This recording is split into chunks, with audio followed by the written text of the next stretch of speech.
एक बार आप सभी बच्चों का फिर से आपके द इंडियन क्लासेस में हार्दिक स्वागत है एक नए लेक्चर में। तो आज का जो लेक्चर है वह आप बहुत ही इम्पॉर्टेंट रहने वाला है एग्ज़ाम के बेसिस क्लास 10 तो जो है विद्युत धारा यानी इलेक्ट्रिक करंट यानी कक्षा 10 के फिजिक्स में एक चैप्टर है विद्युत धारा, जो कि एग्ज़ाम की दृष्टि से एक महत्वपूर्ण टॉपिक है। इसमें एग्ज़ाम से रिलेटेड बहुत सारे क्वेश्चन और परिभाषाएं पूछे जाते हैं। इस पे ज़्यादातर के न्यूमेरिकल आते हैं। तो पहले आप देखते हैं समरी एट ए ग्लांस कि हम लोगों को विद्युत धारा चैप्टर में क्या क्या पढ़ना है, फिर उस सिलसिले को हम आगे धीरे धीरे बढ़ाएंगे। तो चलिए आज का टॉपिक स्टार्ट करते हैं एक नए ऊर्जा और नए जोश के साथ। आप लोग वीडियो में स्किप मत करिएगा, अंत तक बने रहिएगा, पूरा देखिएगा। अब उसके बाद जितने भी अध्ययन होगा आपके एग्ज़ाम से बेसिस बहुत ही इम्पोर्टेंट रहने वाला है टॉपिक। तो चलिए, तो हमें पहले देखना है कि हमें इसमें पढ़ना क्या क्या है। चैप्टर का नाम है विद्युत धारा। विद्युत धारा यानी इसको इंग्लिश में लिखेंगे तो क्या लिखेंगे? Electric current. इलेक्ट्रिक करंट यानी इसको हिंदी में कह सकते हैं विद्युत धारा। बहुत ही जानदार टॉपिक रहने वाला है। आप सभी लोग वीडियो को अंत तक देखिएगा और ढंग से बस आवाज़ और वीडियो को बढ़िया से देखेंगे तो बहुत याद करने का प्रयास आपको नहीं करने हैं। आप बस वीडियो को अच्छे से ध्यान से देखिएगा। तो हम लोगों को पहले इसमें पढ़ना क्या क्या है ये देख लेते हैं। तो सबसे पहले हमें इसमें टॉपिक में पढ़ना है आवेश। आवेश क्या क्या होता है, आवेश क्या होता है, आवेश कितने प्रकार के होते हैं, पहला तो ये टॉपिक है। दूसरा है विद्युत धारा। विद्युत धारा यानी विद्युत धारा क्या है। तीसरा टॉपिक इसमें रहने वाला है विभव। और चौथा टॉपिक रखने वाला है विभवांतर। विभवांतर। फिर अगला टॉपिक रहने वाला है प्रतिरोध। प्रतिरोध। अगला टॉपिक रहने वाला है ओम का नियम। ओम का नियम। अगला टॉपिक रहने वाला है आपका प्रतिरोधों का संयोजन। प्रतिरोधों का संयोजन। प्रतिरोधों का संयोजन। प्रतिरोधों का संयोजन। अब प्रतिरोधों को संयोजित करने के लिए इस पे हम दो तरह का, एक होता है श्रेणी क्रम संयोजन और दूसरा होता है समांतर क्रम संयोजन।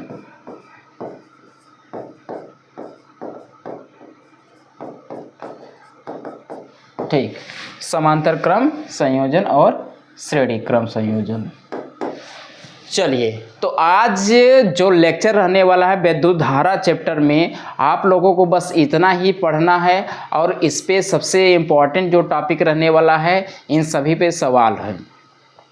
आपका आवेश से संबंधित सवाल आते हैं, धारा से संबंधित सवाल पूछे जाते हैं, प्रतिरोध का श्रेणी और समांतर क्रम संयोजन पे सवाल बनता है, आपका विभवांतर पे सवाल बनता है, विभव पे सवाल बनता है। तो इस सब का दो विशेष लेक्चर रहने वाला है इन दो टॉपिकों का। इसमें से दोनों इम्पॉर्टेंट है, आपका थियरी भी इम्पॉर्टेंट है और इस पे न्यूमेरिकल भी अच्छे खासे बढ़िया फर्स्ट क्लास वाले बनते हैं, जो कि एग्ज़ाम में बार बार हमेशा और हर बार पूछे जाते हैं। तो चलिए अपने टॉपिक को स्टार्ट करते हुए, अपने लेक्चर को स्टार्ट करते हुए आगे की ओर बढ़ते हैं। तो सबसे पहला मेरा टॉपिक है आवेश। तो आवेश, तो सबसे पहला इसमें अगर हमें धारा से पढ़ना है तो हमें सबसे पहला ज्ञान होना चाहिए कि आवेश क्या होता है। देखिए आवेश, तो आवेश जो होता है किसी भी धातु का वह गुण है जिसमें वह चुंबक अथवा विद्युतमय की गुण की प्रवृत्ति होता है। किसी भी धातु के विद्युत अथवा चुंबकमय होने की जो घटना होती है उसे हम क्या कहते हैं? आवेश।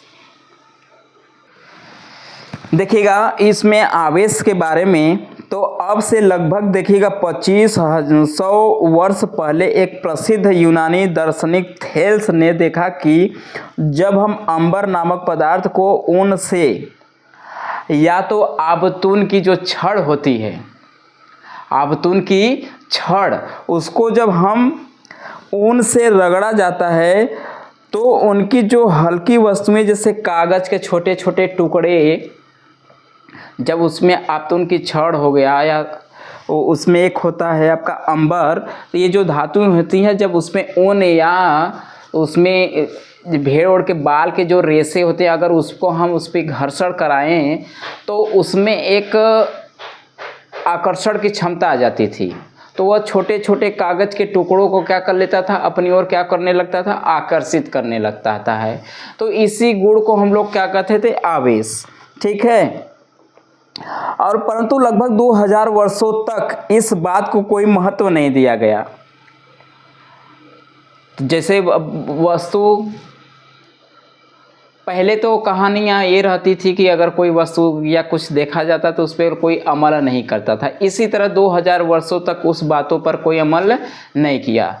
जब 2000 बीता तो 2000 वर्ष बीतने के बाद तो एक 1600 में इंग्लैंड के डॉक्टर जो गिलबर्ट ने एक प्रयोग द्वारा बताया कि अंबर की भांति अनेक अन्य पदार्थ जैसे कांच, आबतून, गंधक, लाख इत्यादि भी रगड़े जाने पर उसमें आवेश का गुण आ जाता है। ठीक है।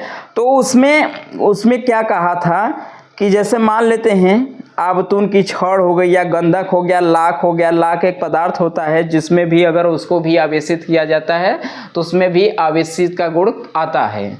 ठीक है। तो उन्होंने क्या किया, तो आकर्षित करने का गुण आ गया उसमें। तो इसी गुण को हम लोग जो पदार्थ में होता है वैद्युतमय कहलाता है, तथा वह गुण जिसके कारण यह गुण उत्पन्न होता है उसे वैद्युत कहलाता है। और किसी पदार्थ के वैद्युतमय हो जाने की घटना को हम क्या कहते हैं? आवेश कहते हैं।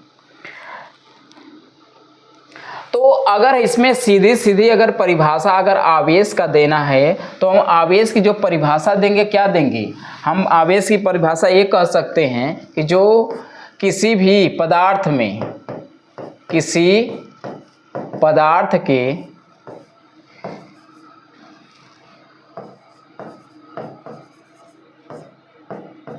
का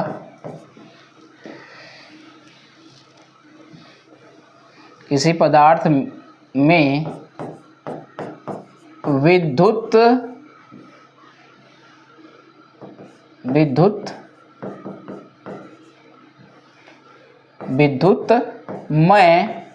विद्युतमय किसी पदार्थ में विद्युतमय होने के गुण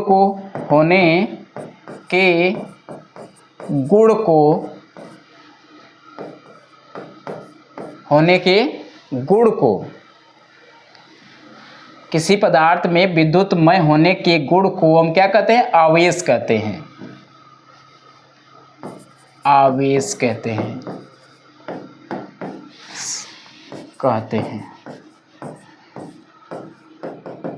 किसी पदार्थ में विद्युतमय, किसी पदार्थ को विद्युत या किसी पदार्थ में विद्युतमय होने के गुण को हम लोग क्या कहते हैं? आवेश कहते हैं।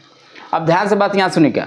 किसी पदार्थ में विद्युतमय होने की जो घटना होती है उसको हम क्या कहते हैं? आवेश कहते हैं।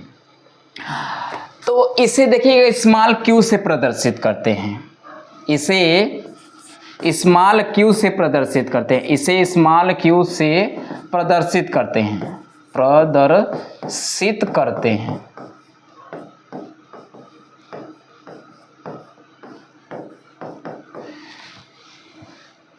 ठीक, इसे स्मॉल क्यू से प्रदर्शित करते हैं।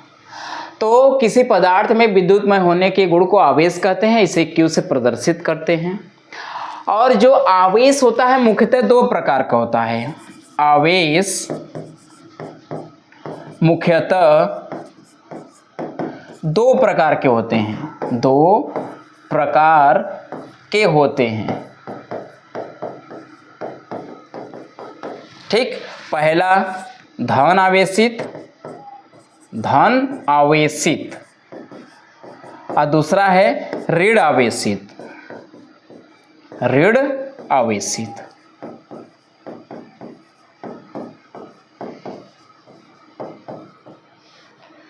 चलिए, तो आवेश क्या होता है, इसे आवेश को क्यू से प्रदर्शित करते हैं। आवेश मुख्यतः दो प्रकार के होते हैं, धन आवेशित और ऋण आवेशित।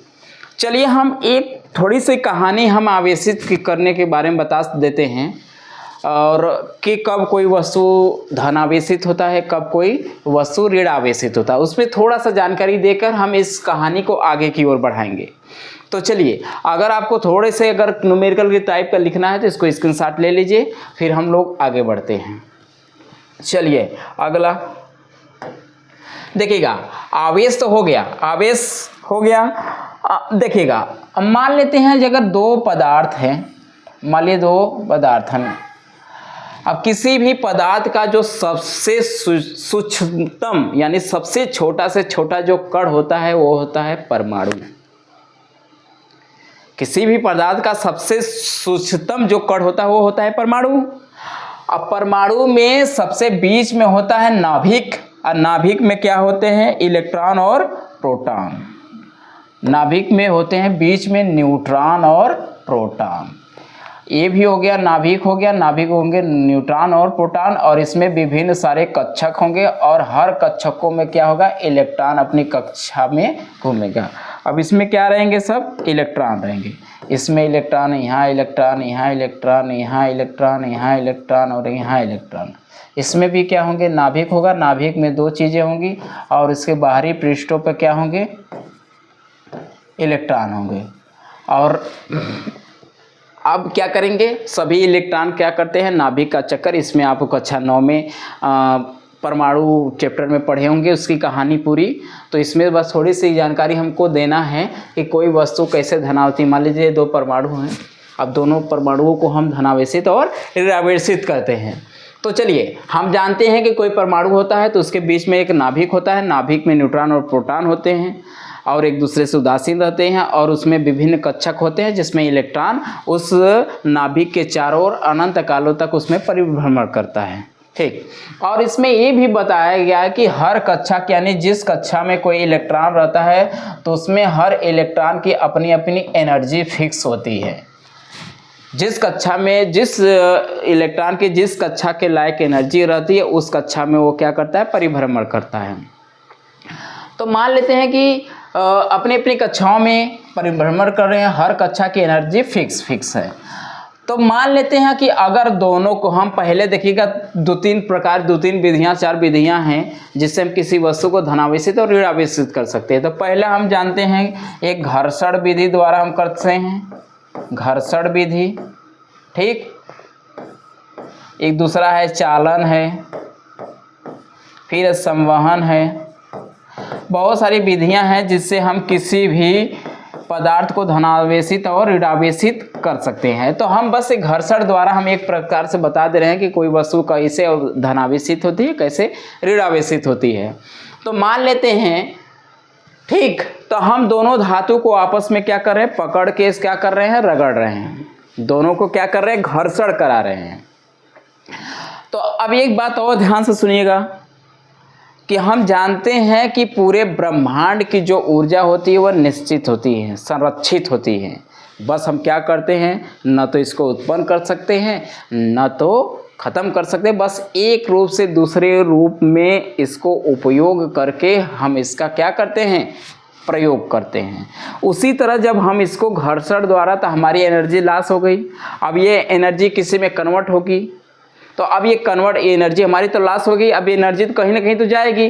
तो हम जब ये दोनों परमाणुओं को लेकर आपस में जब रगड़ें तो उसमें क्या हुआ, हमारी एनर्जी जो लॉस हुई, तो वह एनर्जी चाहे तो इस परमाणु का कोई एक ऊपरी इलेक्ट्रॉन ले लेता है, चाहे तो इस परमाणु को किसी एक परमाणु के पास चला जाएगा। अब देखिएगा, अब एक जो ऊर्जा होगा किसी एक परमाणु को मिलेगा, नहीं सबको नहीं। तो तो मान लेते हैं कि हमने जो हमारी जो एनर्जी लॉस हुई, इस परमाणु का ए इलेक्ट्रॉन ले लिया, इसने हमारी जो एनर्जी लॉस हुई इसको क्या कर लिया, ऊर्जा ग्रहण कर लिया। अब ये ग्रहण कर लिया तो अब इसकी एनर्जी क्या हो गई, बढ़ गई। अब ये जिस कक्षा में था उस कक्षा लायक इसकी एनर्जी थी, लेकिन हम इसको घर्षण करके इसको अलग से हमने एनर्जी को इसको बढ़ा दिया। आज जैसे इसकी एनर्जी बढ़ेगी यह उत्तेजित हो जाएगा। अब यह उत्तेजित अवस्था में होगा तो यह उत्तेजित होकर क्या होगा, अब यह उस कक्षा लायक नहीं है। जब यह उस कक्षा लायक नहीं है तो क्या हुआ, अब ये उस कक्षा को छोड़ना चाहेगा। अब तो क्या हुआ, जब ये दोनों की एनर्जी जब ये इस कक्षा में जब ये छोड़ा तो डाक के इस वाले में चला आया। अब ये एनर्जीज की जो डिफरेंट रही होगी तो इस कक्षा में लायक एनर्जी नहीं, तो ये डाक के इसमें चला गया, तो इसमें एक इलेक्ट्रॉन की कमी हो गई। जब इसमें से एक इलेक्ट्रॉन डाक के इसमें जाएगा तो इसमें एक इलेक्ट्रॉन की कमी होगी और एक इलेक्ट्रॉन की इसमें क्या हो जाएगी जी, अधिकता हो जाएगी। बात समझ में आ रही ना सभी लोगों को। अब इसमें से एक इलेक्ट्रॉन डाक के इसमें गया तो इसमें एक इलेक्ट्रॉन की कमी होगी और इसमें एक इलेक्ट्रॉन की क्या हो गई, अधिकता हो गई। तो जब इसमें एक इलेक्ट्रॉन की कमी हो गई तो अब जब इसमें ए दाता आयन हो गया, ए क्या किया, दिया है, तो जो इलेक्ट्रॉन को त्यागता है उस पे उतने का धन आयन होता है और जो इलेक्ट्रॉन जितना ग्रहण करता है उस पे क्या हो गया, ऋण आयन हो गया। इस तरह ये जो परमाणु है वह धन आवेशित हो गया और ये जो परमाणु है क्या हो गया, ऋणावेशित हो गया।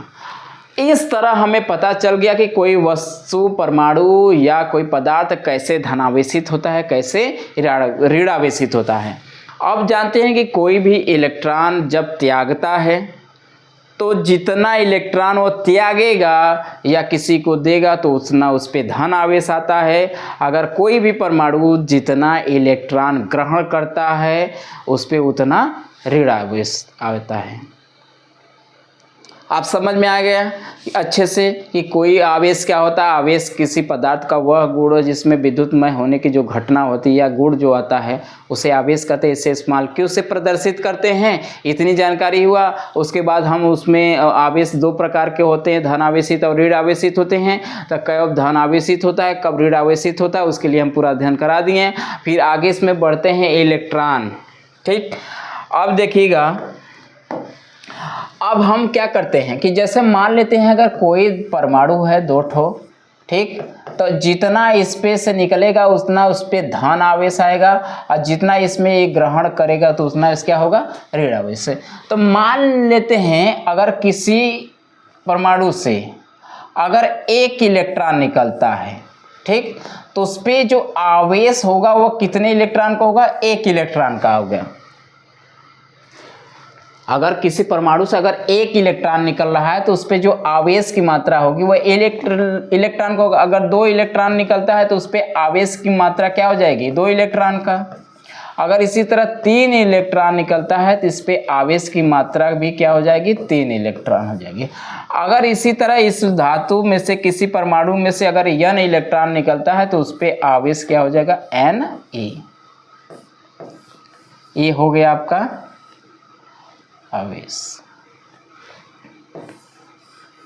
ठीक, तो आवेश बराबर क्या होता है, जैसे हम यहाँ से देखे हैं कि आवेश किसी पदार्थ में विद्युतमय होने के गुण को आवेश कहते हैं। इसे इस्तेमाल क्यों से प्रदर्शित करते हैं। आवेश मुख्यतः दो प्रकार के होते हैं, ठीक, धन आवेशित और ऋण आवेशित। तो यहाँ से इसे क्यू से प्रदर्शित करते हैं। अगर यहाँ आपको लिखना है, आपको दिखाना चाहते हैं कुछ इसमें, तो यहाँ से एक दिखा दीजिएगा, क्यू बराबर क्या होता है, Ne। ठीक, चलिए अब हमें पता हो गया कि ठीक है Q बराबर क्या हो गया, Ne। तो ये हो गया आवेश संबंधी कुछ जानकारियां। तो बस आवेश के बारे में इतना ही जानकारी रखेंगे और इतना ही लिख देंगे तो भी इसमें आपको 100% यहाँ से आप उसको, इसमें जनरली आपको जो दिया रहता है उसमें आपको इसमें क्या करना होता है, इसमें आपको जितने भी आपका सिंबल है तो आपको पता होना चाहिए कि क्यू क्या है, आवेश है। इसको क्या कहते हैं, आवेश। और जो n है वह इलेक्ट्रॉनों की संख्या है। n क्या है? इलेक्ट्रॉनों की संख्या है, इलेक्ट्रॉनों की संख्या है। और E क्या है? एक इलेक्ट्रॉन का आवेश है। एक इलेक्ट्रॉन का क्या है? आवेश है।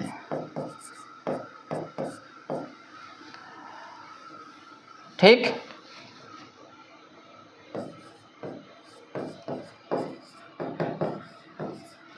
एक इलेक्ट्रॉन का क्या हो गया? आवेश हो गया। और एक इलेक्ट्रॉन आवेश होता है 1.6 गुणे 10⁻⁻19 गुना।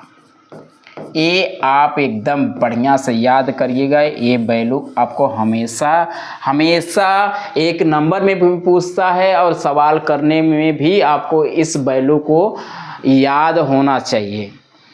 तो आवेश के बारे में आपको जितनी भी जानकारियाँ दी गई हैं, आपको आशा है कि अच्छे से समझ में भी आया होगा। चलिए, तब आवेश की बात इतने पे ख़त्म करते हैं। इस पे जो सवाल होंगे न्यूमेरिकल होंगे, हम इस पूरे चैप्टर को ख़त्म करने के बाद ही उस पे जितने भी न्यूमेरिकल बनेंगे सबको हम साथ में सॉल्व कराएंगे। तो अगला टॉपिक, पहले आवेश क्लियर हो गया।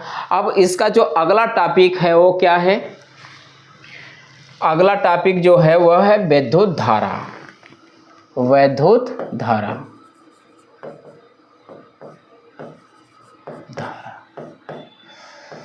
वैद्युत धारा, इसको इंग्लिश में हम क्या कहेंगे? Electric current. Electric current, electric current.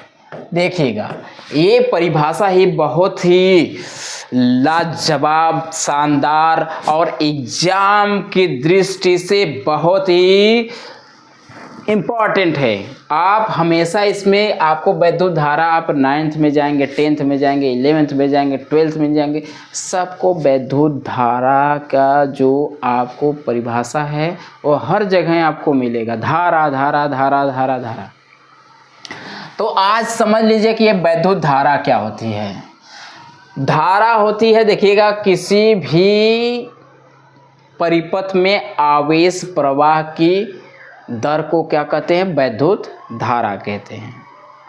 क्या कहते हैं? किसी भी परिपथ में आवेश प्रवाह की दर को वैद्युत धारा कहते हैं। यहाँ से अगर लिखना होगा परिभाषा तो लिखिएगा किसी परिपथ में, आप देखिएगा परिपथ में, किसी परिपथ में, या बंद परिपथ भी कह सकते हैं। बंद परिपथ में, बंद परिपथ में आवेश प्रवाह की दर को, आवेश प्रवाह की दर को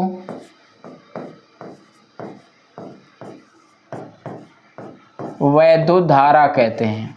वैद्युत धारा कहते हैं।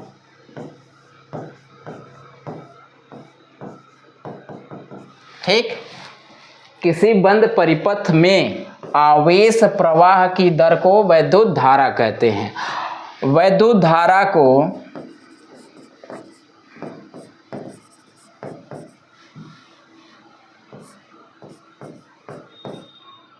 तो या तो स्मॉल आई या कैपिटल आई से प्रदर्शित कर सकते हैं, से प्रदर्शित करते हैं।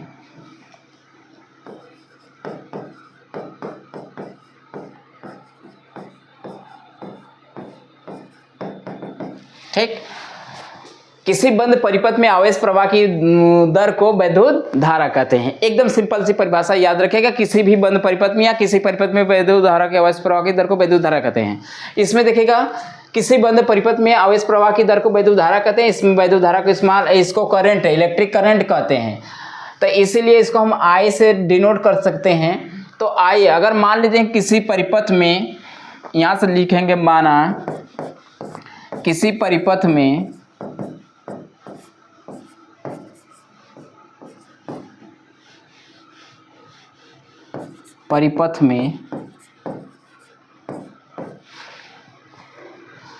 स्मॉल क्यू आवेश स्मॉल क्यू आवेश t समय तक प्रवाहित की जाए तो t समय तक प्रवाहित की जाए तो उसमें उत्पन्न धारा तो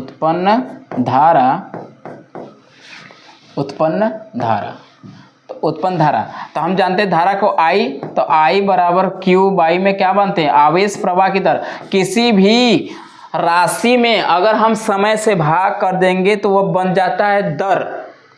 किसी भी भौतिक राशि में अगर हम समय से भाग करते हैं तो दर बन जाता है।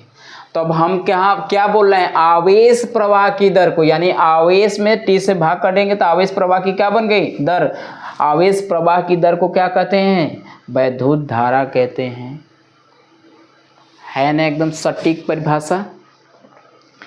आई होप लोग इसको अच्छे से तैयार करके जाइएगा एग्जाम में। देखिएगा, आवेश प्रवाह की दर को वैद्युत धारा कहते हैं। मान लेते हैं किसी परिपथ में Q आवेश t समय तक प्रवाहित की जा रही है, तो जब Q आवेश t समय तक प्रवाहित की जाए और आवेश को ही प्रवाह की दर को धारा कहते हैं, तो जब आवेश प्रवाहित होगा तभी धारा बहेगी।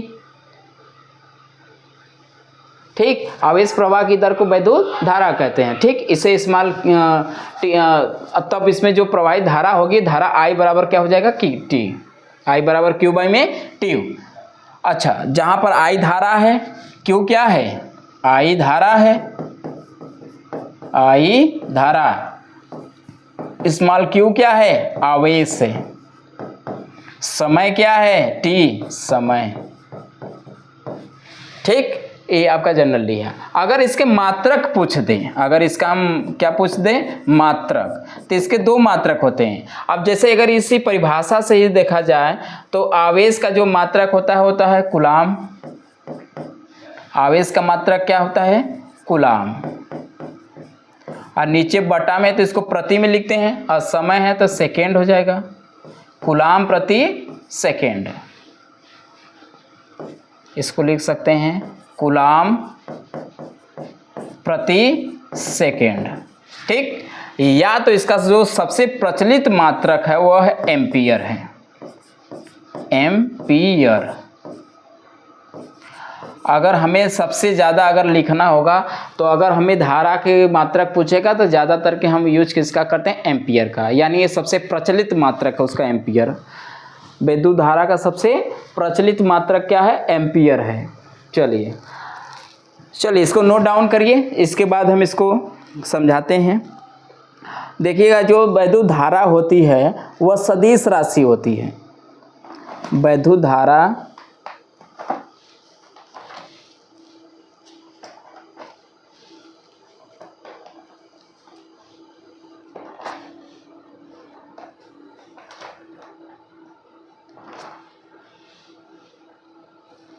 वैद्युत धारा क्या है, सदिश राशि है। चलिए, इसमें आगे टॉपिक, इसको नोट डाउन करना है तो नोट डाउन करिए, स्क्रीनशॉट लेना है ले लीजिए, इसके बाद हम आगे बढ़ते हैं। ठीक है, अब इसमें ज़्यादातर के हम आप लोगों को ज़्यादा उलझाएंगे नहीं। और धारा दो प्रकार की होती है, एक होती है आपकी दिष्ट धारा, एक होती है प्रत्यावर्ती धारा। अगर धारा की बात करेगा तो धारा दो प्रकार की होती है, एक दिष्ट धारा होती है, एक प्रत्यावर्ती धारा होती है। दिष्ट धारा होती है, जो दिष्ट धारा को हम लोग कहते हैं डायरेक्ट करंट, जो कि हमारे इन्वर्टर, बैटरी, जनरेटर से प्राप्त होती है। और जो दिष्ट धारा और एक होता है प्रत्यावर्ती धारा, यानी इसको हम कहते हैं अल्टरनेट करंट। यानी जो करंट होता है वह क्या होता है, धारा दो प्रकार की होती है, धारा दो प्रकार की होती हैं, दो प्रकार की होती हैं।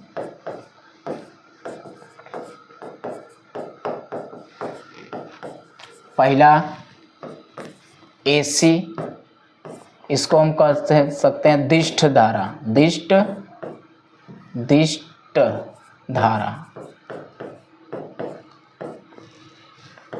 और दूसरा क्या होता है जी, DC, यानी नहीं, इसको सॉरी इसको हम प्रत्यावर्ती धारा करेंगे। प्रत्यावर्ती धारा, प्रत्यावर्ती धारा। इसको हम कहेंगे दिष्ट धारा, दिष्ट धारा, दिष्ट धारा। अगर इसका हमें सिंबल देखना हो कि अगर प्रत्याधारा, तो इसका जो सिंबल होता है वो ऐसे चलता है, अल्टरनेट ऐसे। अगर ये जो होता है इसका तो सीधा ऐसे चलता है, इसमें दोनों पर्टिकुलर लगातार कंटिन्यू ऐसे आपको धारा मिलेगी। या तो अगर ऐसे करना है तो इस तरह इसके सिंबल को एक इस प्रकार से ही दिखा सकते हैं, ऐसे एकदम डायरेक्ट ऐसे चलती है। तो जो दिष्ट धारा होती है, हम लोगों की जो बैटरी, घर में हम लोग बैटरी यूज करते हैं, इन्वर्टर यूज करते हैं, तो उससे जो धारा निकलती है वो दिष्ट धारा होती है, वो डायरेक्ट करंट होती है। और जो हम लोग घरों में खंभों से जो लाइट आती है वो आपका होता है एसी, जिसको हम लोग कहते हैं अल्टरनेट या प्रत्यावर्ती धारा। तो प्रत्यावर्ती धारा हम लोग जो घरों में हमारा यूज होता है, जो खंभों से आती है, तो उसको हम धारा को हम क्या कहते हैं, प्रत्यावर्ती धारा कहते हैं। और जो इन्वर्टर से, जनरेटर से जो निकलते हैं धारा, उसको हम दिष्ट धारा कहते हैं। तो जो दिष्ट धारा है वह प्रत्यावर्ती धारा से बहुत ही खतरनाक होता है।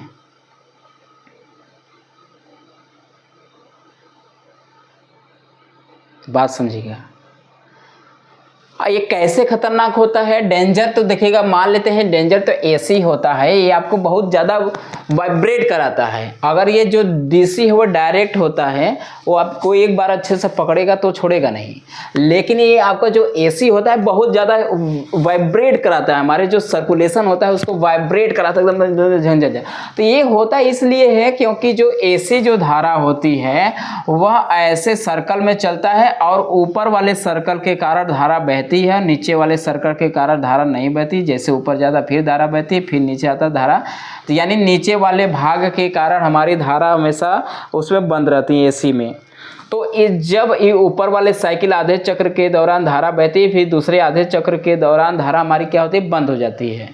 इसीलिए हम देखते हैं कि हमारी जो बल्ब होता है वह 1 सेकंड में 100 बार जलता है और 100 बार बुझता है। लेकिन ये प्रक्रिया इतनी तेज़ी से होती है कि हम उसका अनुमान नहीं लगा सकते, हमारी ये नग्न आँखें उसको नहीं देख सकती हैं, और हमको उसमें अच्छे से ये जलता हुआ नज़र आता है। लेकिन होता है कुछ अलग, वो 100 बार में 1 सेकंड में 100 बार जलता है, 100 बार बुझता है। जैसे इसमें धारा देखिएगा, अगर मान लीजिए कोई व्यक्ति लाइट पकड़ लिया तो इतने कारण धारा उसको बहेगी, लेकिन उससे धारा ये क्या होती है, छोड़ देगी, फिर पकड़ेगी, फिर छोड़ेगी, फिर पकड़ेगी। तो यानी इसमें चांस होता है कि आदमी को झटक दे। जैसे यहाँ तक धारा बही, अब इस कंडीशन में उस व्यक्ति में धारा प्रवाह बंद हो जाएगा। इस कंडीशन में अगर कभी कभी लाइट अगर कम वोल्टेज को होता है तो यहाँ पर उसको क्या करता है, झटक देता है। लेकिन जो हमारा डीसी होता है वो कंटिन्यू होता है, इसमें ये टाइम इंटरवल नहीं होता है, ये लगातार होती है। इसलिए एक बार पकड़ लिया तो इसको छोड़ने का चांस नहीं होता है, घातक होता है। लेकिन घातक तो आपका एसी होता है, लेकिन अगर छोड़ने की प्रक्रिया को देखा जाए तो सबसे घातक आपका ये डीसी होता है। इसमें झटकने वाली कहानी ना है। एक बार अगर पकड़ लिया अच्छे से तो पकड़ लिया, और वो तब तक अगर ढंग का पकड़ लिया है तो जब तक आपकी ज़िंदगी ख़त्म नहीं होगी, आपके ब्लड को, सर्कुलेशन को एकदम पूरा ख़त्म ना कर लेगा, तब तक वो आपको नहीं छोड़ता है। तो चलिए, आई होप समझ में आया होगा। इसमें ज़्यादा आपको जानकारी नहीं देना चाहता हूँ क्योंकि आपके सिलेबस में ये सब की ज़रूरत अभी नहीं है। ठीक है, चलिए आगे नेक्स्ट टॉपिक पे चलते हैं। आपकी धारा हो गई। अब धारा के बाद हमें क्या पढ़ना है, विभव। चलिए विभव की बात भी कर लेते हैं आज अच्छे से। ये विभव क्या होता है, चलिए विभव देखिएगा। विभव इसको कहते हैं इंग्लिश में पोटेंशियल। ठीक है, विभव देखिएगा। विभव एक जनरली अगर किताबी भाषा में अगर पढ़ा जाए तो उसमें बहुत ही पेचीदा है। हाँ, उसको अगर हम व्यक्ति को समझाएंगे तो विभव विभव विभव भी है क्या विभव, लेकिन अगर उसको एकदम अच्छे से समझा दिया कि भैया यही विभव है, तो शायद उसको परिभाषा अनंत तक, जब तक वो अपने एजुकेशन लाइन में रहेगा तब तक वो परिभाषा उसको याद रहेगी। तो चलिए आज हम उसी को इतने बेसिक चीज़ें से इसको हम इतना अच्छे से समझा सकते हैं कि अगर कोई भी व्यक्ति बच्चा हमसे पढ़ा है या हमारी बातों को सुना है, तुरंत वो बता देगा कि विभव क्या होता है, बेसिकली उसका बेस क्या है, मतलब वो है का विभव। तो अगर मान लीजिए हम विभव तो किताबी भाषा में कि विभव किसी अनंत आवेश से यहाँ वहाँ फलान ठिकाना, ये तो परिभाषा की बात होगी, लेकिन विभव होता क्या असल में? विभव होता है आवेश का जो होता है तल होता है, आवेश का जो होता है तल होता है, आवेश का तल होता है। आवेश का मतलब जानते हैं, विभव वहीं उत्पन्न होगा जहाँ आवेश होंगे। आवेश हम बताए हैं कि आवेश क्या होता है, इलेक्ट्रॉनों की संख्या पर निर्भर करते हैं, यानी जितने ज़्यादा इलेक्ट्रॉन होंगे उतना ज़्यादा वो क्या होगा, वहाँ पर आवेश होगा। तो आवेश का जो तल होता है, कभी कभी आवेश की जो तल होते हैं, आवेश की संख्या जो होती है पोटेंशियल डिफरेंट बनाने के लिए, यानी विभव का अंतर बनाने के लिए हम क्या करते हैं, आवेश का तल। चलिए इसके बाद हम थोड़ा सा जानकारी इसको देंगे आगे चल के। तो ये समझ लीजिए, ये विभव जो होता है आवेश का जो होता है तल होता है। चलिए तो विभव देखिएगा, अगर मान लीजिए अगर इस परिभाषा है, परिभाषा अगर आपका है तो ये है कि मान लीजिए अगर कोई है, जैसे देखिएगा, अब हम मान लेते हैं कि अगर कोई वैद्युत है तो उसका एक क्षेत्र होगा, वैद्युत होगा उसका एक क्षेत्र होगा, कोई भी वैद्युत होगा उसका अपना एक क्षेत्र जरूर बनाएगा। तो देखिएगा यहाँ से वैद्युत क्षेत्र जो होता है, मान लेते हैं अगर इसमें परिभाषा अगर बता दिया जाए कि अगर वैद्युत क्षेत्र है तो ये हर बिंदुओं पर विभव इसका क्या होगा, अलग अलग होगा, हर बिंदु पर विभव का मान अलग अलग होता है। तो मान लेते हैं अगर यहाँ पर हमें पता करना हो कि चलिए मान लीजिए वैद्युत क्षेत्र के अंदर इस बिंदु पर जो विभव का मान होगा वो कितना होगा, इसको पता करने के लिए हम एक परीक्षण आवेश लेते हैं। क्या लेते हैं? परीक्षण आवेश, परीक्षण आवेश। इसे स्मॉल या Q0 से भी प्रदर्शित करते हैं। तो हम क्या करेंगे, इस परीक्षण आवेश को इसके क्षेत्र में लाएंगे। अब ये परीक्षण आवेश इसे क्यों कहते हैं?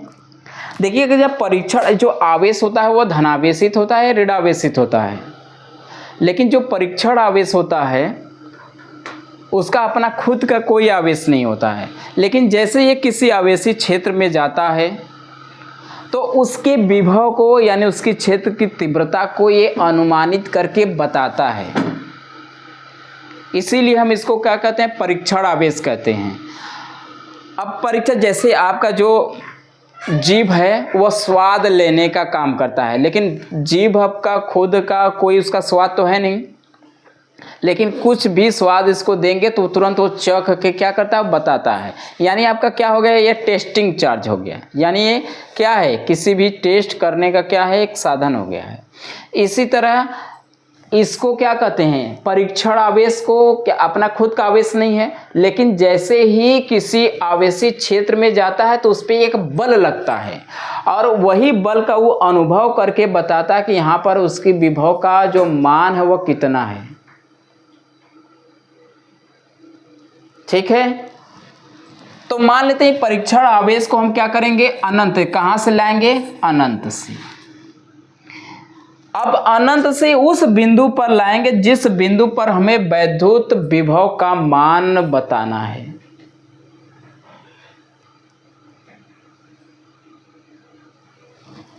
तो हमने मान लीजिए इस बिंदु पर विभव का माना था, अनंत से हम इस बिंदु पर लाएंगे, तो यहाँ से यहाँ तक लाने में हमें कुछ कार्य करना पड़ेगा और वह कार्य का मान हमें नहीं पता, तो मान लेते हैं हमें W कार्य करना पड़ेगा।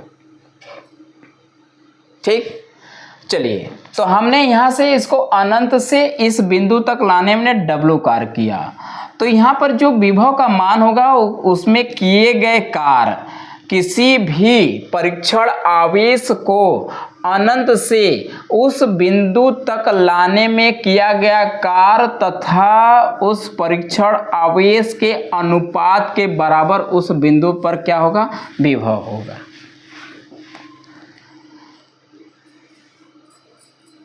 समझ में आई बात? तो इसकी सीधी सीधी बात ये हम कह सकते हैं, किसी भी परीक्षण आवेश को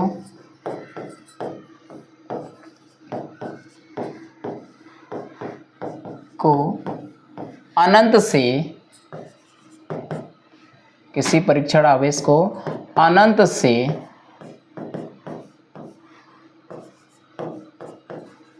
से वैद्युत क्षेत्र के अंदर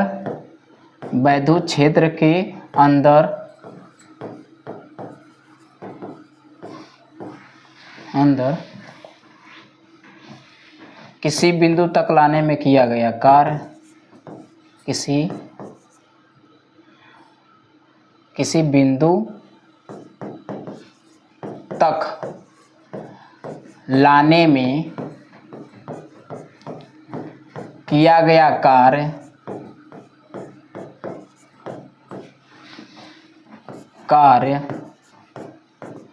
तथा उस परीक्षण आवेश के अनुपात को, किसी परीक्षण आवेश को अनंत से वैद्युत क्षेत्र के अंदर लाने में किया गया कार्य, किसी बिंदु तक लाने में किया गया कार्य तथा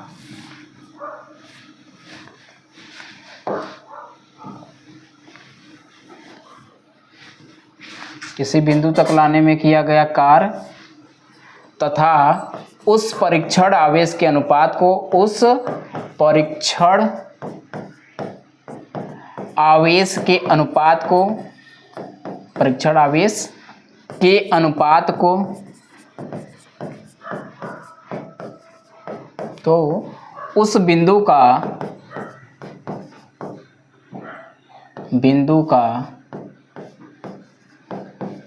विभव कहते हैं, विभव कहते हैं। इसे कैपिटल V से प्रदर्शित करते हैं।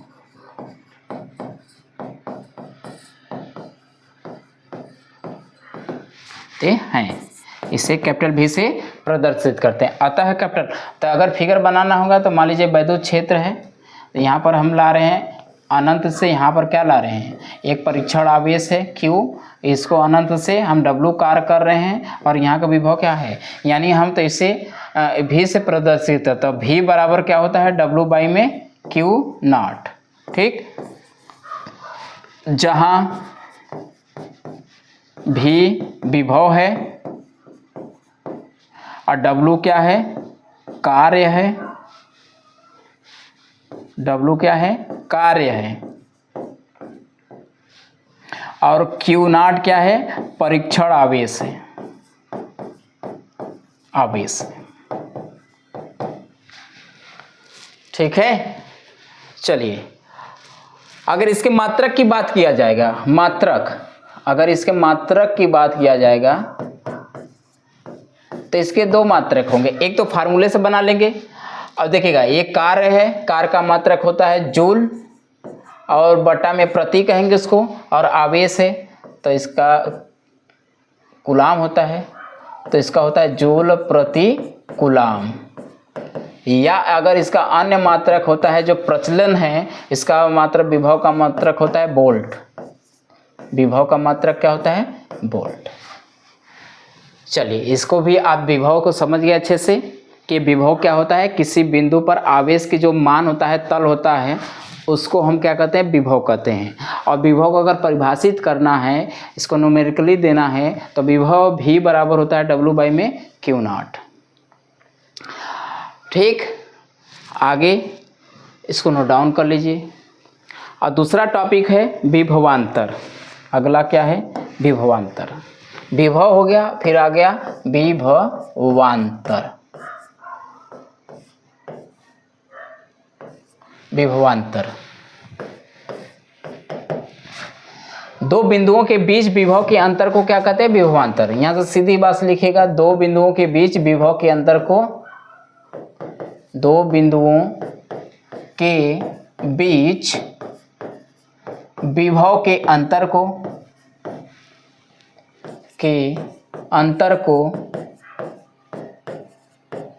विभवांतर कहते हैं।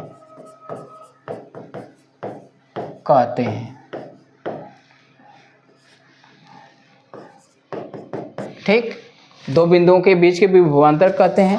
मान लेते हैं कि अगर एक बिंदु यहाँ भी है, इसका विभवांतर भी है, एक बिंदु यहाँ हो गया भी। तो अगर यहाँ से हमें निकालना है क्या? विभवांतर। तो विभवांतर को हम लोग क्या कहते हैं? तो हमेशा देखिएगा, अब इसको हम लिख सकते हैं, हमेशा जो अंतर होता है V2 माइनस VA, यानी हमेशा हम जानते हैं कि फार्मूला होता है V बराबर होता है W बाई में होता है Q0। तो यहाँ पर जो विभवांतर होता है इसको लिख सकते हैं, हमेशा देखिएगा बड़े वाले में से ही छोटे वाले को घटाएंगे, तो VB माइनस क्या हो जाएगा? VA। अब बराबर में हो जाएगा W बाई में Q0। अगर ऐसे दिखाना है तो इसको डेल्टा V से रिप्रेजेंट कर सकते हैं, और डेल्टा जो V का जो मान होता है, डेल्टा V को हम लिख सकते हैं V2 माइनस में V1। यानी हमेशा अगले वाले विभव में से पहले वाले को विभव को घटाएंगे तो हमें डेल्टा V का मान निकलेगा। चलिए आज का सेशन यहीं तक रखते हैं। अगर इसमें देखिएगा मात्रक अगर लिखना है तो मात्रक आपका सेम है, ये भी आपका विभव है तो इसका भी मात्रक होगा जूल प्रति कूलाम या वोल्ट होगा। तो सेम ये विभव ये भी है और विभव वो भी है, तो इसका सेम मात्रक होगा। चलिए आज का सेशन यहीं तक रखते हैं, और अगले वीडियो में अगले नेक्स्ट टॉपिक में मिलेंगे एक नए ऊर्जा नए जोश के साथ। तब तक के लिए सभी लोगों को जय हिंद।